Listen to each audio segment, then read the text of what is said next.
Our story of 2 Kings, chapter 6, unfolds along the banks of the ancient Jordan River, a place where history and faith have intertwined for centuries. The gentle flow of water, the rustling reeds, and the sunlit banks set the stage for a remarkable event. Here, the prophet Elisha and his devoted students gather to build a new home, a humble shelter for their growing community. Their hands work together, shaping wood and stone, united by purpose and hope. Suddenly, disaster strikes. In the midst of their labor, a borrowed iron axe head slips from its handle and plunges into the river's muddy depths. In their world, iron is precious and rare, and losing such a tool is a serious setback.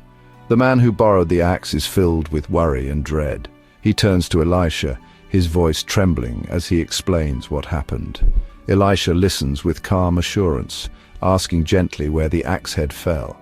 Without hesitation, Elisha takes a stick and throws it into the river at the exact spot. To everyone's amazement, the iron axe head rises and floats to the surface, a quiet miracle in the midst of daily life. The relieved man wades into the water and retrieves the axe head, his crisis averted. What seemed lost is restored thanks to faith and a simple act of trust. This small, almost unnoticed event reveals a God who cares deeply for the everyday anxieties and needs of ordinary people. And even the smallest troubles are not overlooked. The miracle by the Jordan River foreshadows even greater acts to come, reminding us that divine power is often revealed in the most ordinary moments and places. In this land of prophets, even the smallest troubles matter, and every act of faith can become a story of hope and wonder. The scene shifts to national crisis. Aram's king plots ambushes against Israel, yet every plan fails, as if Israel knows the enemy's moves in advance. The frustrated Aramean king suspects a traitor, but his servant reveals the truth. Elisha, the prophet, hears even the king's private words. The king targets Elisha, sending a great army to capture him in Dothan. At dawn, Elisha's servant sees the city surrounded and panics. Overwhelmed by the enemy's might, he sees only defeat. But the real battle is unseen. The fate of nations now rests on the faith of one prophet. The stage is set for a confrontation beyond human power. In the heart of ancient Israel, a moment of crisis unfolds. Elisha, the prophet, stands composed while his servant is gripped by terror. The threat of a powerful enemy army looms over them, and the servant's fear is palpable. Yet, Elisha's calm presence is unwavering, a beacon of hope in the midst of chaos. Gently, Elisha reassures him.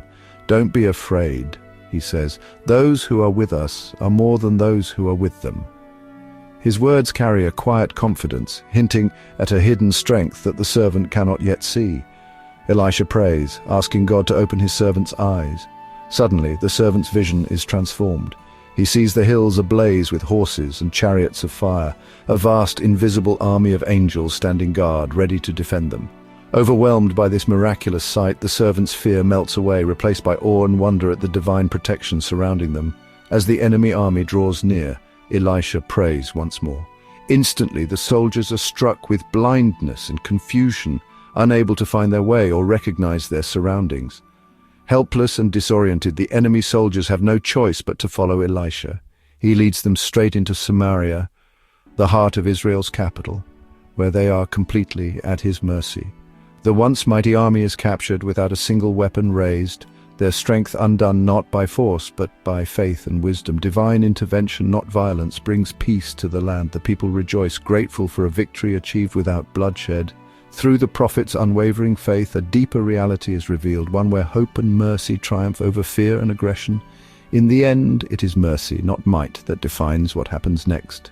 Elisha chooses compassion, offering food and water to his former enemies, and in doing so, he changes the course of history. The king of Israel, seeing his enemies delivered, wants to destroy them. Elisha stops him, commanding mercy instead. "Feed them and send them home." This radical kindness foreshadows Jesus' teaching to love your enemies. Elisha's miracles, restoring a lost tool, saving a nation, revealing unseen armies, point to a greater salvation to come. He acts as mediator and deliverer, a shadow of the ultimate Saviour, Jesus Christ. These stories are more than history. They are signposts to hope and mercy. In Elisha's world, the impossible becomes possible and grace triumphs over vengeance. The legacy of the prophet points forward to a future where divine mercy changes everything. Are you ready for the next chapter? Just click here to go straight to it.